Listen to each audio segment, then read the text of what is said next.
Hello students, आपका ICIT online classes में बहुत बहुत स्वागत है। आज मैं आपके लिए जावा स्क्रिप्ट का सेकंड पार्ट का ट्यूटोरियल लेके आया हूं। इससे पहले फर्स्ट पार्ट में हम लोगों ने डिस्कशन किया था कि जावा स्क्रिप्ट क्या होता है, स्क्रिप्टिंग लैंग्वेजेस क्या होते हैं, या ऐसे चीज़ों की चर्चा हुई थी। अगर मेरा फर्स्ट पार्ट का वीडियो आपने नहीं देखा है तो मैं उसका लिंक डिस्क्रिप्शन बॉक्स में दे रहा हूँ, आप उसको ज़रूर देखिए। आज हम लोग बात करेंगे जावा स्क्रिप्ट के वेरिएबल के बारे में।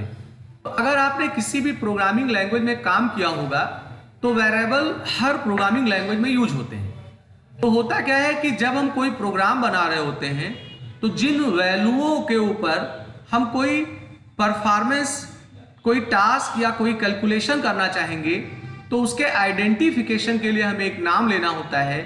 उसी नाम को ही हम लोग बोलते हैं वेरिएबल। तो वेरिएबल का मतलब ये हुआ सिंपल जो स्टोरेज लोकेशन है उसका एक नाम। जैसे मान लेते हैं कि आप एक वैल्यू 10 कंप्यूटर में डालना चाहते हो, एक वैल्यू 5 उसको ऐड करना चाहते हो, तो 10 और 5 जो होगा वो मेमोरी में जाएगा। तो उसको आइडेंटिफाई करने के लिए आपको नाम लेना होगा। ऐसे आपने एक ए ले लिया 10 के लिए, बी ले लिया 5 के लिए, तो ए और 10 जो होंगे वो ए और बी जो होंगे वो 10 और 5 के लोकेशन के नाम होंगे। तो हमारा जो वेरिएबल होगा ये एक स्टोरेज लोकेशन का नाम होता है। आपको दो प्रकार के वेरिएबल मिलते हैं, एक लोकल और एक ग्लोबल। और जब आप वेरिएबल्स यूज करेंगे तो वेरिएबल्स के नाम को डिफाइन करना होता है, माने एक आइडेंटिफायर लेना होता है।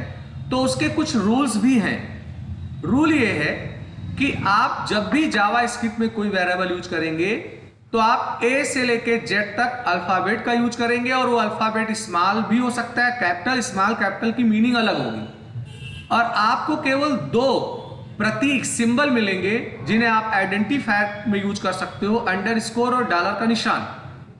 और आप किसी भी वेरिएबल का नाम शुरू करोगे तो पहला जो लेटर होगा वो डिजिट्स नहीं होगा, पहला लेटर जो होगा वो कैरेक्टर होना चाहिए। उसके बाद आप नंबर्स इस्तेमाल कर सकते हो। और फिर मैं कह रहा हूं कि इसका जो वेरिएबल्स होगा वो केस सेंसिटिव होगा। अगर आपने एक्स स्मॉल लिया है, कैपिटल एक्स लिया है, तो ये दोनों अलग अलग हो जाते हैं। तो किसी भी प्रोग्रामिंग लैंग्वेज में जब हम काम कर रहे होते हैं तो उनके वैल्यूओं को रिप्रेजेंट करने के लिए या जिस लोकेशन पे है उनके लिए एक नाम देते हैं, उसे हम लोग वेरिएबल बोलते हैं। जैसे यहाँ एक उदाहरण दिया गया है। वेरिएबल को डिक्लेयर करने के लिए जावा स्क्रिप्ट में एक वेर कीवर्ड होता है जो आगे मैं बताऊंगा। तो x equal 10, y equal 20, z equal x plus y. तो इस 10 का x जो है ये एक नाम हो गया। हम इसी नाम से ही इसके लोकेशन को आइडेंटिफाई करेंगे। y भी एक वेरिएबल हो गया, तो x और y की वैल्यू z में जुड़ के चली गई। तो जो ये x, y, z यूज हुआ है इसे हम लोग वेरिएबल बोलते हैं। अब आपका जो जावा स्क्रिप्ट है इसके डेटा टाइप की बात कर ली जाए। डेटा टाइप का मतलब जो वेरिएबल्स होंगे उनमें जो आप वैल्यूएं कांस्टेंट या लिटरल स्टोर करेंगे उनका भी एक डेटा टाइप होता है। तो हमारा जो जावा है ये भी विभिन्न प्रकार के डेटा टाइप को सपोर्ट करता है। और इसके डेटा टाइप दो भागों में होंगे, एक प्रिमिटिव होंगे और एक नॉन प्रिमिटिव होंगे। वहीं जो जावा है ये एक डायनेमिक लैंग्वेज है। इसमें हमें वेरिएबल के डेटा टाइप के साथ डिक्लेयर नहीं करना होता है। आप जैसे ही किसी वेरिएबल में कोई वैल्यू असाइन करोगे तो उस वैल्यू से ही वो रिप्रेजेंट कर लेगा कि वो किस प्रकार का डेटा टाइप होगा। तो यहां ये बताया गया है कि ये डायनेमिक टाइप का लैंग्वेज है, मतलब आपको वेरिएबल का टाइप बताने की आवश्यकता नहीं है। आप केवल वेर कीवर्ड का प्रयोग करिए। ऐसे यहां पे मैंने लिखा वेर ए इक्वल 40, तो 40 चूंकि नंबर है तो ये ए जो होगा ये न्यूमेरिक टाइप का हो गया।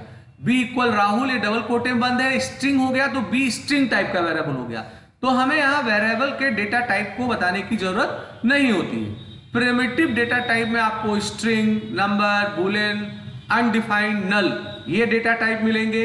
और नॉन प्रिमिटिव में आपको ऑब्जेक्ट, एरे, आरईजी, ईएक्सपी मिलेंगे।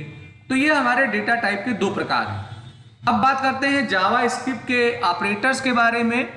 तो देखिए ऑपरेटर जो होते हैं ये एक सिंबल होते हैं, एक प्रतीक होते हैं। इनका काम होता है कि जो ऑपरेंड्स हैं उनके ऊपर कौन सा ऑपरेशन परफॉर्म करना है वो बताना। तो जैसे इस एग्जाम्पल को आप देखो तो सम इक्वल 10 + 2 लिखा हुआ है, तो यहाँ पे प्लस जो हो गया ये अर्थमेटिक ऑपरेटर हो गया, इक्वल जो हो गया ये आपका असाइनमेंट ऑपरेटर हो गया। तो ओवरऑल जावा स्क्रिप्ट में आपको arithmetic, comparison, bitwise, logical, assignment, special operator, इतने प्रकार के आपको ऑपरेटर मिलते हैं।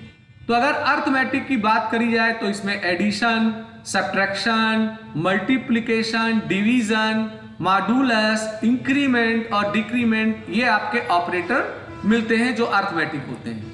और अगर कंपैरिजन की बात की जाए तो यहाँ पर equal, not equal, greater than equal, less than and equal, ये तुलनात्मक वाली जो चीजें हैं वो आपको यहाँ पर मिलती हैं।